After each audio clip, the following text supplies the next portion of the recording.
Students, आज हम कक्षा 5 की हिंदी व्याकरण की पुस्तक रचना प्रसून के 15वें अध्याय शब्द भंडार के अंतर्गत पर्यायवाची शब्द पढ़ेंगे।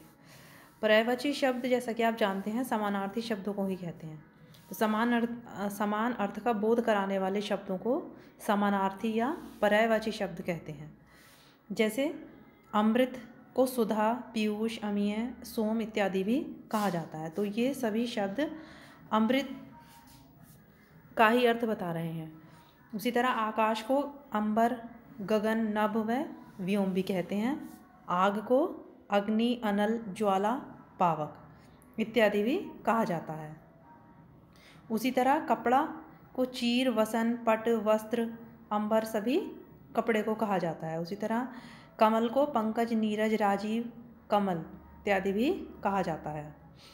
नदी सरिता, तटिनी, तरंगिणी, सरित, पृथ्वी, धरा, वसुधा, भूमि, भू, वसुंधरा, भौरा, भंवरा, भ्रमर, अली, मधुकर, मधुक इत्यादि सभी भौरे के ही पर्यायवाची या समानार्थी शब्द हैं। उसी तरह माँ को अम्बा, जननी, माता, मातृ इत्यादि भी कहा जाता है। सूर्य को भानु, भास्कर, रवि, दिवाकर, दिनकर इत्यादि भी कहा जाता है।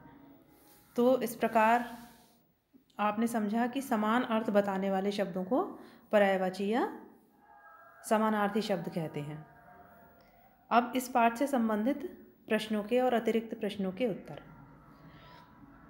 सबसे पहले पर्यायवाची शब्द किसे कहते हैं? समान अर्थ बताने वाले शब्दों को पर्यायवाची शब्द कहते हैं। सेकंड, जल, नीर, सलिल किसके पर्यायवाची हैं? तो जल, नीर, सलिल इत्यादि पानी के पर्यायवाची शब्द हैं। नेक्स्ट एक्सरसाइज, निम्नलिखित शब्दों के 3 पर्यायवाची शब्द लिखिए। सबसे पहले है गंगा। गंगा के पर्यायवाची शब्द हैं सुरसरी, देवनदी, भागीरथी। कमल के पर्यायवाची शब्द हैं पंकज, नीरज, राजीव।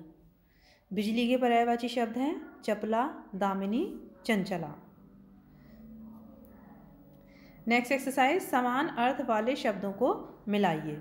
तो इसमें मित्र का समानार्थी शब्द है सखा, वायु का समानार्थी शब्द है समीर, अमृत का समानार्थी शब्द है सुधा, आदर का समानार्थी शब्द है मान, इच्छा का समानार्थी शब्द है अभिलाषा, बादल का समानार्थी शब्द है घन और वन का समानार्थी शब्द है अरण्य। नेक्स्ट, बहुविकल्पीय प्रश्न। सही उत्तर वाले विकल्प पर सही का निशान लगाइए। समान अर्थ का बोध कराने वाले शब्दों को कहते हैं पर्यायवाची शब्द। नेक्स्ट, कौन सा शब्द कपड़े का पर्यायवाची शब्द नहीं है? तो इसमें वसुधा कपड़े का पर्यायवाची शब्द नहीं है, वसुधा धरती को कहते हैं। नेक्स्ट, निम्नलिखित में से कौन सा शब्द आकाश का पर्यायवाची है? आकाश का पर्यायवाची है गगन। निम्नलिखित में से कौन सा शब्द नदी का पर्यायवाची नहीं है? सुधा नदी का पर्यायवाची नहीं है, सुधा अमृत को कहते हैं। नेक्स्ट, समानार्थी गतिविधियाँ रचनात्मक गतिविधियाँ। रंगीन शब्दों के समानार्थी शब्दों का प्रयोग करके वाक्य दोबारा लिखिए।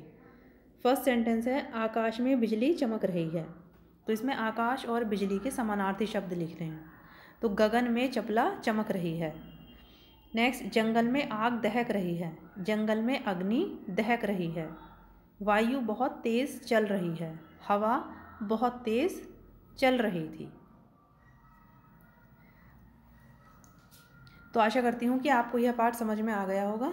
इस पाठ के प्रश्नोत्तर और अतिरिक्त प्रश्नों के उत्तर आप अपनी पुस्तक में साफ और स्वच्छ अक्षरों में लिखेंगे। Thank you.